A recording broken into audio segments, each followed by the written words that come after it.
Dear students, today we are going to discuss about third module topic, that is geometric representation of the signals. Okay. First of all, why we are using geometric representation of signals? See, in the case of a communication, whenever a signal is transmitted from transmitter through the channel to the receiver, sometimes the noise may affected by the channel. So there should be some probability of error during the reception of that signals. So we have to reduce that error, or we have to reduce the probability of receiving the error. Okay. So for such type of purposes, we are using geometric representation of signals. So geometric representation of signals എന്നുള്ള ടോപ്പിക്കാണ് നമ്മൾ പഠിക്കുന്നത്. അപ്പോൾ നമ്മൾ സാധാരണയായിട്ട് ഒരു ട്രാൻസ്മിറ്ററിൽ നിന്ന് ചാനലിലൂടെ തന്നെ റിസീവറിലേക്ക് സിഗ്നൽ ട്രാൻസ്മിറ്റ് ചെയ്യുന്ന സമയത്ത് ചാനൽ നോയ്സ്, നമ്മൾ മുമ്പ് പഠിച്ചിട്ടുണ്ട്, വൈറ്റ് കോഷ്യൻ നോയ്സ് എഫക്റ്റ് ചെയ്യാം. അപ്പോൾ റിസീവ് ചെയ്യുന്ന സിഗ്നലിന് എറർ ഉണ്ടായിരിക്കും. അപ്പോൾ നമ്മൾ 1 ആണ് സെൻഡ് ചെയ്യുന്നതെങ്കിൽ 0 റിസീവ് ചെയ്യാനുള്ള സാധ്യതയുണ്ട്. അപ്പോൾ നമുക്ക് 1 തന്നെ റിസീവ് ചെയ്യണം അല്ലേ. അപ്പോൾ അങ്ങനെ ചാനലിലൂടെയുള്ള നോയ്സിനെ നമുക്ക് മോഡൽ ചെയ്യണം. അപ്പോൾ നമുക്ക് എന്താ നമ്മൾ പറയുക, റിസീവ് ചെയ്യുന്ന സമയത്ത് റിസീവ് ചെയ്യാൻ എറർ പ്രോബബിലിറ്റി ഉണ്ടെന്നാണ് പറയുക അല്ലേ. റിസീവ് ചെയ്യുന്ന സിഗ്നലിന് എറേഴ്സ് ഉണ്ടാവാം. അപ്പോൾ അതിൻ്റെ പ്രോബബിലിറ്റി എത്രയാണെന്ന് നമ്മൾ ഫൈൻഡ് ഔട്ട് ചെയ്തിട്ട് ആ എറർ കുറക്കാനാണ് നമ്മൾ നോക്കുക. അപ്പോൾ പ്രോബബിലിറ്റി ഡിസ്ട്രിബ്യൂഷനാണ് നമ്മൾ പൊതുവെ ഡിസ്കസ് ചെയ്യുക. ഈ റിസീവർ സൈഡിൽ കേസ് വരുന്നൊരു പ്രോബബിലിറ്റി ഓഫ് എറർ നമുക്ക് കുറച്ച് കൊണ്ടുവന്നിട്ട് റിസപ്ഷൻ പോസിബിൾ ആക്കണം. അപ്പോൾ അങ്ങനെയുള്ള കേസിൽ നമുക്ക് ഈ സിഗ്നൽസിന് ജോമെട്രിക് സിഗ്നൽ സ്പേസ് അനാലിസിസ് വെച്ചിട്ട് അനാലിസിസ് നടത്തുകയാണെങ്കിൽ നമുക്ക് ഒന്നുകൂടി ബെറ്ററായിട്ട് എറർ കുറക്കുന്ന സ്കീം നമുക്ക് ഡിസൈൻ ചെയ്യാൻ പറ്റും. ഓക്കെ. അപ്പോൾ അതുകൊണ്ടാണ് നമ്മൾ എന്ത് ചെയ്യുന്നത്, ഈ ഒരു topic geometric representation of signals നമ്മൾ പഠിക്കുന്നത്. അപ്പോൾ അതാകുമ്പോൾ വെച്ചാൽ നമുക്ക് അനാലിസിസിന് എളുപ്പമാണ്. ഓക്കെ.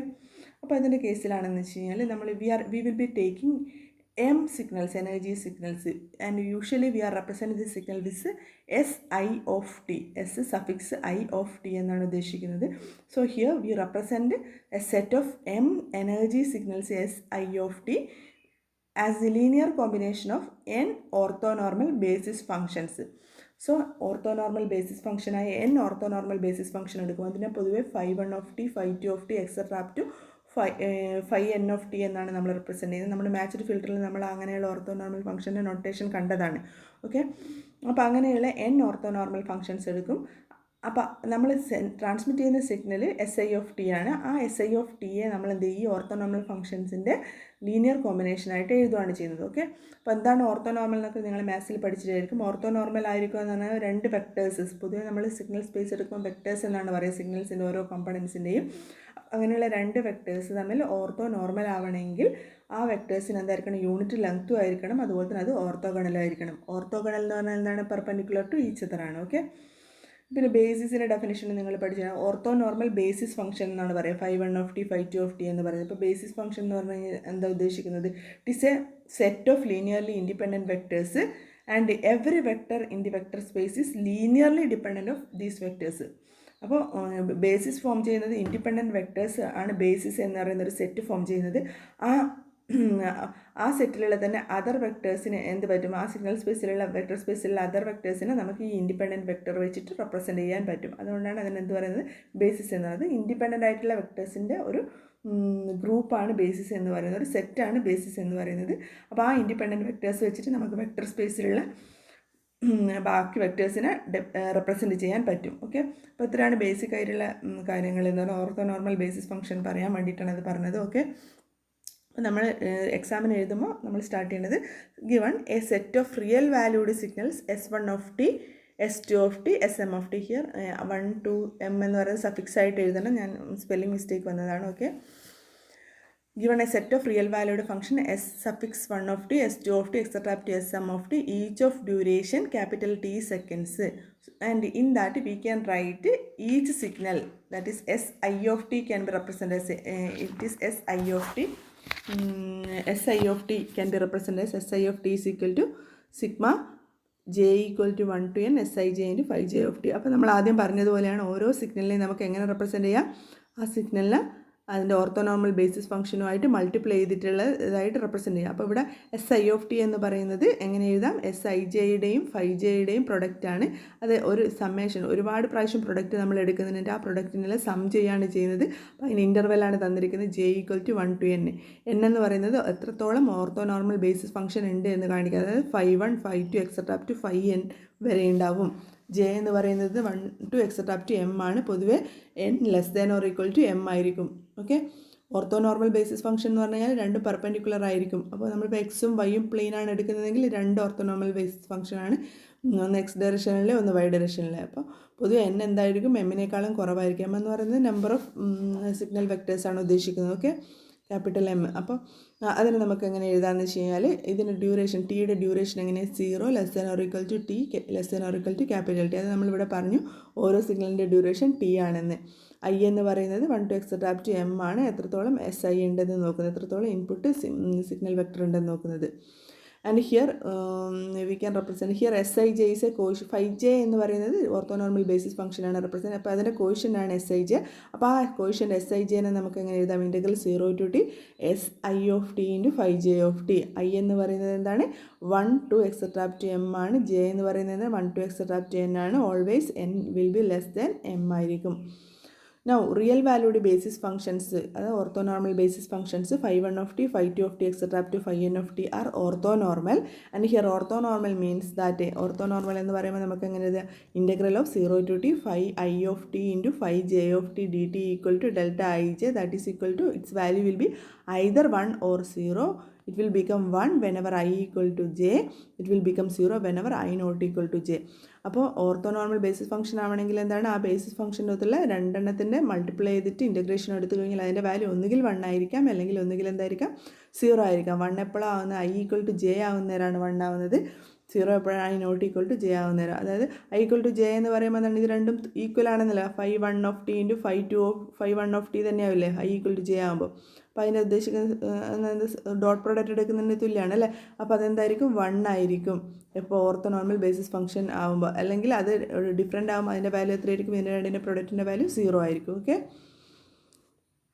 അത് ഡോട്ട് പ്രോഡക്റ്റ് എടുക്കുന്നത് അതിന് സിമിലറാണ്. ഡോട്ട് പ്രോഡക്റ്റ് A.B എന്ന് പറയുന്നത് AB cos θ ആണല്ലേ? ഒരു എയും ബിയും സെയിം ആയി കഴിഞ്ഞാൽ A² cos θ. അപ്പോൾ അതിനിടയിലുള്ള ആംഗിൾ 0 ആയിരിക്കും അല്ലേ? അപ്പോൾ 1 ആയിരിക്കില്ലേ? അപ്പോൾ A² എന്ന് കിട്ടും. അപ്പോൾ ഇത് എന്ന് വെച്ചാൽ ഓർത്തോനോർമൽ ബേസ്. ഇത് ആക്ച്വലി ഈ വാല്യൂ എന്താവും? I = J ആകുമ്പോൾ 5^2 എന്നുള്ള വാല്യൂ ആണ് കിട്ടും. Okay, delta ij. അപ്പോൾ അതിൻ്റെ വാല്യൂവിന് എന്താണ് നമ്മൾ പറയുന്നത്? ഈ പ്രൊഡക്റ്റിൻ്റെ വാല്യൂവിന് എന്താണ്? ക്രോണക്കർ ഡെൽറ്റ എന്നാണ് നമ്മൾ പറയുന്നത്. ഓക്കെ, അപ്പോൾ each basis function is normalise to have its unit energy. അപ്പോൾ ഇതിൽ ഫസ്റ്റ് ഡെഫിനിഷനിൽ ഇതിൽ ഈ ഒരു ഇക്വേഷൻ്റെ വാല്യൂ എത്രയാണ്? 1 ആണ് അല്ലേ? അതിന് എന്താണ്? യൂണിറ്റി ആവുന്നതാണ്. അപ്പോൾ അതിന് definite each basis function is normalised to have unit energy. അതിന് സെക്കൻഡ് ഡെഫിനിഷനിൽ എന്താണ്? 0 ആണ് കിട്ടുന്നത്. Basis function are orthogonal with respect to each other over the interval 0 < T < T. അപ്പോൾ ഓർത്തോഗണലായിരിക്കും. അതായത് ഓർത്തോഗണലായിരിക്കുമ്പോൾ കറസ്പോണ്ടിങ് ആയിട്ടുള്ള പ്രൊഡക്റ്റ് എന്തായിരിക്കും? 0 ആണ് കിട്ടും. ഓക്കെ, ഓർത്തോഗണൽ എന്ന് വെച്ച് കഴിഞ്ഞാൽ പെർപെൻഡിക്കുലർ ആയിരിക്കും, യൂണിറ്റ് പെർപെൻഡിക്കുലർ ആയിരിക്കും. 5(1)ൻ്റെ 5(2)ൻ്റെ ഇടയിലുള്ള ആംഗിൾ 90 ഡിഗ്രി ആയിരിക്കും. ഓക്കെ, നെക്സ്റ്റ് എന്താ നമ്മൾ പറയുന്നത്? നമ്മുടെ സിഗ്നലിന് ഇനി നമുക്കൊരു SI എന്നുള്ള സിഗ്നലിനെ നമ്മൾ സെൻഡ് ചെയ്യുകയാണെങ്കിൽ അതിനെങ്ങനെ റിസീവ് ചെയ്യുന്നത്, അല്ലെങ്കിൽ അതിനെ ജോമെട്രിക്കായിട്ട് എങ്ങനെ റെപ്രസെൻറ്റ് ചെയ്ത് കാണിക്കാം എന്നുള്ളതാണ് നമ്മൾ നോക്കുന്നത്. അപ്പോൾ അതിൽ ദി സെറ്റ് ഓഫ് കോഷ്യൻസ്. അപ്പോൾ SIനെ നമ്മൾ ഒരുപാട് അതായത് ഓർത്തോനോർമൽ ഫംഗ്ഷൻ്റെയും ചില കോഷ്യൻസിൻ്റെയും പ്രൊഡക്റ്റിൻ്റെ സമ്മേഷനായിട്ടാണ് എടുക്കുന്നത്. ഓക്കെ, അപ്പോൾ the set of quotients SIJ, ജെയുടെ വാല്യൂ എന്താണ്? 1 to etcetera up to N may be viewed as an n-dimensional vector denoted by SI. അപ്പോൾ ഇങ്ങനെ SI എന്ന് പറയുന്നതിനെ തന്നെ നമുക്ക് ഒരുപാട് SI സപ്പോസ് S1 ആണ് തന്നെ. അപ്പോൾ S11, S12, S13 അങ്ങനെ പറഞ്ഞിട്ട് റെപ്രസെൻറ്റ്. അപ്പോൾ ആ ജനറൽ നൊട്ടേഷനാണ് SIJ എന്ന് പറയുന്നത്.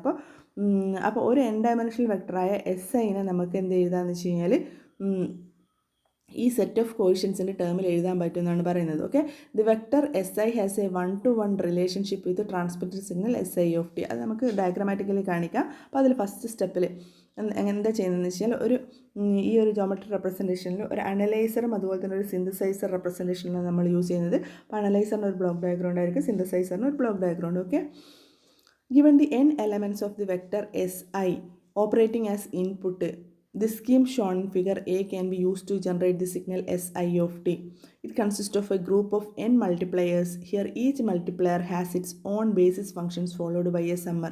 And this scheme is called synthesizer. അപ്പോൾ ജോമെട്രിക് റെപ്രസെൻറ്റേഷനിൽ സിന്തസൈസറും ഉണ്ടാവും അനലൈസറും ഉണ്ടാവും. അപ്പോൾ സിന്തസൈസർ സെക്ഷൻ ട്രാൻസ്മിറ്റർ സൈഡിലാണ് നമ്മൾ കാണിക്കുന്നത്. അപ്പോൾ അതിലെന്താ ഉദ്ദേശിക്കുന്നത് വെച്ചാൽ നമുക്ക് എന്താ ചെയ്യാം, ട്രാൻസ്മിറ്റ് ചെയ്യുന്ന സിമ്പൽ SI ആണെന്ന് വിചാരിക്കുക. അപ്പോൾ SI എങ്ങനെയാണ് കിട്ടുന്നതെന്ന് വെച്ചാൽ ഡിഫറെൻറ്റ് വെക്ടർ കോഷ്യൻസിൽ നിന്നാണ് കിട്ടുന്നത്. ആ ഡിഫറെൻറ്റ് വെക്ടർ കോഷ്യൻസ് ആണ് SI കിട്ടാൻ വേണ്ടിയിട്ടുള്ള SI1, SI2 et cetera to SIN. ഇനി എന്താ ചെയ്യുക, ഈ ഓരോ കോഷ്യൻസിനെയും നമ്മൾ എന്ത് ചെയ്യും, ഓർത്തോനോർമൽ ബേസിസ് ഫംഗ്ഷനുമായിട്ട് മൾട്ടിപ്ലൈ ചെയ്യുക. അപ്പോൾ അതിനെന്തുണ്ടാവും, ഒരു മൾട്ടിപ്ലയർ ഉണ്ടായിരിക്കും. ഓക്കെ, അപ്പോൾ ഇവിടെ ഇതിനെ മൾട്ടിപ്ലൈ ചെയ്യാൻ വേണ്ടിയിട്ട് ഒരു മൾട്ടിപ്ലയർ ഉണ്ടാവും. അപ്പോൾ അതിലേക്ക് വരുന്ന ഓർത്തോനോർമൽ ബേസിസ് ഫംഗ്ഷൻ 5 ഇതിൽ വരുന്ന ഓർത്തോനോർമൽ ഫംഗ്ഷൻ 5n. ഓക്കെ, ഇതിലെന്താ 5 അപ്പോൾ SI1 എന്ന് പറയുമ്പോൾ 1 എന്ന് പറയുന്നത് ജെൻ്റെ വാല്യൂ ആണ് അല്ലേ. അപ്പോൾ ആ ജെൻ്റെ വാല്യൂ ആണ് ഇതിന് 5ക്ക് ഉണ്ടാവുക. അപ്പോൾ 5 1 വരും. ഇത് 2 SI2 എന്ന് പറയുമ്പോൾ ഇവിടെ 5 SIN എന്ന് പറയുന്നത് 5n വരും. ഓക്കെ, അപ്പോൾ അതിനെല്ലാം മൾട്ടിപ്ലയർ വെച്ചിട്ട് മൾട്ടിപ്ലൈ ചെയ്യും ഓരോരോ സിഗ്നൽ വെക്ടേഴ്സുമായിട്ട്. അതിനുശേഷം അത് ചെയ്യാൻ വേണ്ടി ഒരു സമ്മറിലേക്ക് കൊടുക്കും. അപ്പോൾ ഇതിൻ്റെ എല്ലാം ഇൻഡിവിജ്വലായിട്ടുള്ള ഓരോ വെക്ടർ കോഷ്യൻസിൻ്റെ സമ്മേഷനാണ് ഇതിൽ വരുന്നത്, ഈ സിഗ്നൽ എന്ന് പറയുന്നത് SI എന്ന് പറയുന്നത് വരുന്നത്. ഓക്കെ, അപ്പോൾ ഇതാണ് ഇതിനെന്താണ് പറയുന്നത്, ഈ റെപ്രസെൻറ്റേഷൻ സിന്തസൈസർ എന്ന സിന്തസൈസർ ഫോർ ജനറേറ്റിംഗ് സിന്തസൈസ് ചെയ്യാണ് ചെയ്യുന്നത് അല്ലേ. SI of t എന്നുള്ള സിഗ്നൽ ട്രാൻസ്മിറ്റർ സൈഡിൽ സിന്തസൈസ് ചെയ്യാണ് ചെയ്യുന്നത്. അപ്പോൾ ഇതാണ് ജോമെട്രിക് റെപ്രസെൻറ്റേഷൻ എന്ന് പറയുന്നത്. ഓക്കെ, ആ സിഗ്നലിൻ്റെ എറർ പ്രോബബിലിറ്റി കുറക്കാൻ വേണ്ടിയിട്ടാണ് നമ്മൾ എന്ത് ചെയ്യുന്നതെന്ന് വെച്ചാൽ ഇങ്ങനെ റെപ്രസെൻറ്റേഷൻ യൂസ് ചെയ്യുന്നത്, നമുക്ക് അനാലിസിസ് പർപ്പസിന് വേണ്ടിയിട്ട്. ഓക്കെ, ജസ്റ്റ് റെപ്രസെൻറ്റേഷൻ ആണത്. ഓക്കെ, അപ്പോൾ നെക്സ്റ്റ് എന്താണ്, ഇനി അടുത്ത receiver side. Conversely the signals SI of t, that is I is equal to 1 to etc up to m operating as input. The scheme is shown in the figure B can be used to calculate coefficients SI1, SI2, SIN, and which follows from previously mentioned equations. The second scheme consists of a group of n product integrators or correlators with a common input, and each correlator is supplied with its own basis function, and the scheme in figure B is called analyzer. അപ്പോൾ നമ്മൾ receiver സൈഡിൽ വരെയാണ്, നമ്മളിപ്പോൾ ഇവിടെ ഈ ഒരു സിഗ്നലാണ് send ചെയ്യുന്നത്. അപ്പോൾ റിസീവർ സൈഡിൽ അനാലിസിസ് നടത്താൻ വേണ്ടി നമ്മളിതിന് ഓപ്പോസിറ്റ് പ്രോസസ് നടത്തണം അല്ല, ഈ സിഗ്നൽ സ്പ്ലിറ്റ് ചെയ്യണം. എന്നിട്ട് എന്ത് ചെയ്യണം, നമുക്ക് SI1, SI2 et cetera to SIN കിട്ടണം. അപ്പോൾ ഇതിന് ഇവിടെ സമ്മേഷനാണ് യൂസ് ചെയ്യുന്നത്, ഇവിടെ എന്ത് യൂസ് ചെയ്യും, ഇൻറ്റഗ്രേറ്ററാണ് യൂസ് ചെയ്യുന്നത്. അപ്പോൾ അതിന് മുന്നേ എന്ത് പറയും, ഇൻറ്റഗ്രേറ്ററിന് കോറിലേറ്റർ എന്നും കൂടി പറയും. അപ്പോൾ അതിന് മുന്നേ SI of t റിസീവ് ചെയ്ത് കഴിഞ്ഞാൽ ഓരോ SI of tൻ്റെ ഈ SI of tനെ എന്ത് ചെയ്യണം, നമ്മൾ ഓർത്തോ നോർമൽ ബേസിസ് ഫംഗ്ഷനായിട്ട് മൾട്ടിപ്ലൈ ചെയ്യണം. അതിന് വേണ്ടിയിട്ട് മൾട്ടിപ്ലയർ ഉണ്ടായിരിക്കും. അപ്പോൾ എന്താ ചെയ്യുക, SI of tനെ ഫസ്റ്റ് 1 of t കൊണ്ട് മൾട്ടിപ്ലൈ ചെയ്യും. എന്നിട്ട് അതിനെന്ത് ചെയ്യും, 0 to t എന്നുള്ള ഇൻ്റർവെല്ലിൽ ഇൻറ്റഗ്രേറ്റ് ചെയ്യും. അപ്പോൾ നമുക്ക് എന്ത് കിട്ടും, SI1 എന്ന് കിട്ടും. ഇനി SI of tനെ 2 of t കൊണ്ട് ചെയ്യുമ്പോൾ സെക്കൻഡ് ഓർത്തോനോർമൽ ബേസിസ് ഫംഗ്ഷനായിട്ട് ചെയ്യുമ്പോൾ SI2 of t കിട്ടും. അത് കഴിഞ്ഞിട്ട് ഇൻറ്റഗ്രേറ്റും ചെയ്യണം, ഇൻറ്റഗ്രൽ 0 to t എന്നുള്ള. ഇപ്പോൾ കോറിലേറ്റർ വെച്ച് ഇൻറ്റഗ്രേറ്റ് ചെയ്യുന്നതാണ് ഇത് കാണിച്ചിരിക്കുന്നത്. ഓക്കെ, അപ്പോൾ അങ്ങനെ ഓരോ പ്രോസസ്സിങ് നടത്തുമ്പോൾ നമുക്ക് കറസ്പോണ്ടിങ്ങിൽ ഓരോ വെക്ടേഴ്സ് സിഗ്നൽ വെക്ടേഴ്സ് കിട്ടും, കോഷ്യൻസ് കിട്ടും. അതായത് നമ്മളിവിടെ കൊടുത്ത സാധനം തന്നെ ഇവിടെ കിട്ടും. അപ്പോൾ SI1 കിട്ടി, SI2 കിട്ടി, എക്സെട്രാ ടു SIN കിട്ടി. ഓക്കെ, അപ്പോൾ ഇതിനെന്താണ് പറയുക, റെപ്രസെൻറ്റേഷൻ അനലൈസർ എന്നാണ് പറയുന്നത്. Analyser for getting the set of signal vectors SJ. Okay, അപ്പോൾ അതിന് നമുക്ക് ഓരോ സിഗ്നലിനെ SI of t കംപ്ലീറ്റ് ആയിട്ട് നമുക്ക് SI of t എന്ന് പറയുന്നത് SI എന്ന് പറയുന്നത് SI1, SI2 et cetera to SI എന്ന് പറയാം. I എന്ന് പറയുന്നത് 1 to എക്സെട്രാ ടു m ആണ്. The vector SI is called the signal vector. SI എന്ന് സിഗ്നൽ വെക്ടർ എന്ന് പറയാം. അപ്പോൾ നമുക്ക് ഓരോ ഇതിൽ S1 എന്ന് പറയാം. അപ്പോൾ SI എന്ന് പറയുന്നത് S1 ആവാം, S2 ആവാം, S3 ആവാം, അങ്ങനെ എക്സെട്രാ ടു എത്ര വരെ പോവാം, SM ആവാം. അപ്പോൾ S1 ആകുമ്പോൾ S11 ഈ ഇക്വേഷൻ വെച്ചിട്ട് ഐക്ക് പകരം 1 കൊടുക്കുന്നു, 2 കൊടുക്കുന്നു, 3 കൊടുക്കുന്നു, അങ്ങനെ. അപ്പോൾ S11, S12 et cetera S1n, S2 എന്ന് പറയുന്നത് S21, S22 അങ്ങനെ. അപ്പോൾ ഓരോ സിഗ്നലിൻ്റെ കറസ്പോണ്ടിങ് ആയിട്ടുള്ള വെക്ടർ കമ്പണൻസ് ആണ് ഇത്, കോഷ്യൻസ് ആണ് ഇത്. S11, S12, S1n, S21 അങ്ങനെ നമുക്ക് റെപ്രസെൻറ്റ് ചെയ്യാൻ പറ്റും. അപ്പോൾ ഈ ഒരു കാര്യം നമുക്ക് ഓരോ സിഗ്നലിനും കിട്ടണം. അതാണ് നമ്മൾ ജോമെട്രിക് റെപ്രസെൻറ്റേഷൻ യൂസ് ചെയ്യുന്നത്. Okay, so we may visualize a set of vectors SI as defining corresponding set of m points in the n-dimensional Euclidean space with the n mutually perpendicular axis labeled as phi1, phi2, etc. up to phi n. The n-dimensional Euclidean space is called the signal space, and this geometric representation provides a noise-free analysis of digital communication system in a satisfying manner. Figure 4.4 shows the case of two-dimensional signal space with 3 signals. So ഒരു vector space ഉണ്ടെങ്കിൽ അല്ലെങ്കിൽ ഒരു signal space ഉണ്ടെങ്കിൽ ഒരു Euclidean സ്പേസിൽ Euclidean space എന്ന് പറഞ്ഞാൽ mathematically നിങ്ങൾ നോക്കുക അത് യൂക്ലിഡിയൻ ഏരിയ എന്ന് പറയുന്നത് ആ ഏരിയയിൽ നമുക്ക് എക്സ് ആക്സിസ് ഉണ്ട്, വൈ ആക്സിസ് ഡിഫറെൻറ്റ് ആക്സിസ് ഉണ്ടാവും.